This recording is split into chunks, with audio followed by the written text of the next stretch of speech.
Assalamualaikum warahmatullahi wabarakatuh. Perkenalkan, nama saya Misel, NPM 20150610118 dari kelas PSTIC.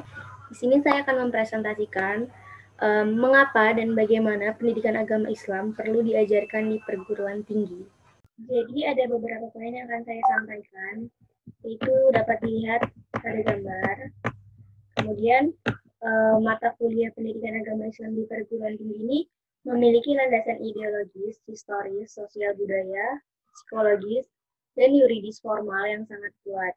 Dengan adanya mata kuliah ini diharapkan dapat memberikan keterampilan kepada mahasiswa tentang cara-cara atau pendekatan yang paling tepat untuk memahami dan mengimplementasikan ajaran agama. Sedangkan mahasiswa secara aktif menggali dan membangun kemungkinan metodologi yang dapat mereka gunakan agar pemahaman dan pengamalan keislaman mereka semakin baik.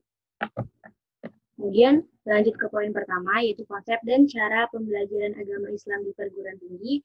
Jadi ada dua pendapat. Yang pendapat pertama itu mengatakan mahasiswa itu harus dibekali sebanyak-banyaknya materi oleh dosen. Jadi dosen itu harus menyuguhkan materi pembelajaran agama Islam secara luas dan mendalam. Sedangkan ada pendapat yang kedua, yaitu pendidikan agama Islam itu perlu kaya dengan proses. Jadi mahasiswa tidak perlu dibekali materi keagamaan yang banyak, dosen cukup menyuguhkan substansi materi yang paling dasar dan inti saja. Namun pengembangannya diserahkan untuk digali oleh mahasiswa lebih lanjut.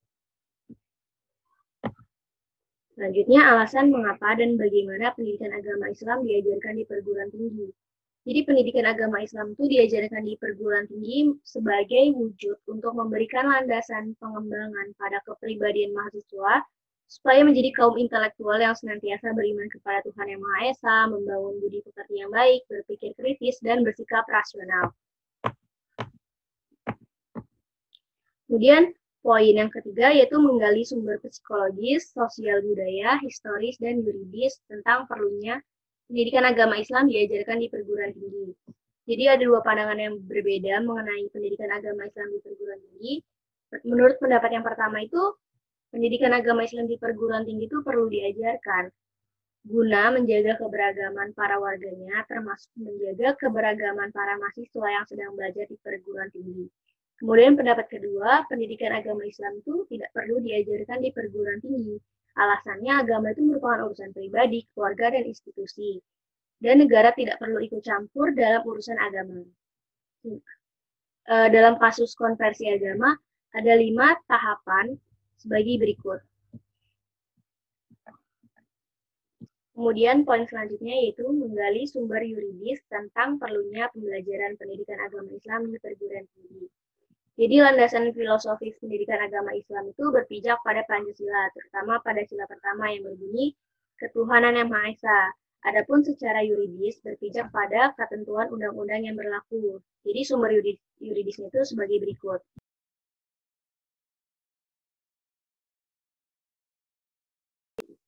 Selanjutnya, poin yang keempat yaitu membangun argumen tentang perlunya dan bagaimana pendidikan agama Islam diajarkan di perguruan tinggi. Jadi pendidikan agama Islam di perguruan tinggi ini memiliki landasan psikologis, yaitu manusia adalah makhluk teogenetis, yaitu makhluk yang bertuhan. Semua manusia tanpa kecuali itu membutuhkan Tuhan. Hanya saja ada penghalang utama, berkebutuhan bertuhan. Ini adalah keinginan duniawi, jadi keinginan duniawi ini harus dikurangi dan diperbesar keinginan ukhrawi. Maka kebutuhan bertuhan akan sangat lebih terasa.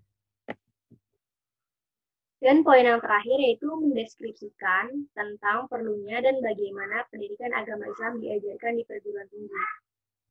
Ada dua pandangan. Yang pertama itu menekankan pentingnya substansi materi, dan yang kedua menekankan pentingnya proses pembelajaran.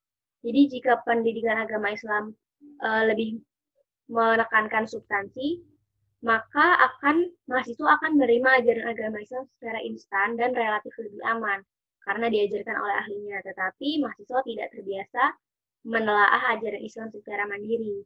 Sebaliknya, jika pendidikan agama Islam menekankan kepada proses pembelajaran, maka mahasiswa akan terbiasa menggali atau mencari informasi tentang agama Islam. Tetapi untuk memahami agama Islam secara benar akan lebih sulit. Oleh karena itu, tetap memerlukan pendampingan dari dosen dan orang tua ahli. Terima kasih, itu saja yang dapat saya sampaikan. Kurang lebihnya saya mohon maaf. Kepada Allah saya mohon ampun. Assalamualaikum warahmatullahi wabarakatuh.